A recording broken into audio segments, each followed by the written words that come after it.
பெரியாழ்வார் திருமொழி முதல் 10 4ஆம் பதிகம் 9ஆம் பாசுரம். தாழியில் வெண்ணெய் தடங்கையார விழுங்கியா பேழை வயித்தெம்பிரான் கண்டாய் உன்னை கூவுகின்றான் ஆழிகொண்டுன்னை எரியும் ஐயுறவில்லை கான் வாழ உறுதியேல் மாமதி மகிழ்ந்தோடிவா. பாசுர விளக்கம். கண்ணபிரான் என்ன செய்வான் என்றால், பானையிலே வைத்திருக்கக்கூடிய வெண்ணெயை அதை உண்ண வேண்டும் என்கிற ஆசையினாலே தன்னுடைய பெரிதான கைகளாலே வெண்ணெயை எடுத்து உண்பனாம். அப்படி அந்த பானையை அவனுக்கு எட்டாத உயரத்தில் வைத்துவிட்டால் கல்லை விட்டெறிந்து அந்த பானையை உடைத்து வெண்ணெயை உண்பனாம்.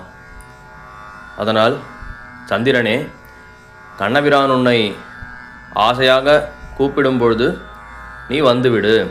இல்லையென்றால் அவன் என்ன செய்வான் என்றால், அவனுடைய சக்கராயுதத்தை உன்மேலே உபயோகித்து உன்னுடைய தலையை அறுத்திடுவன்.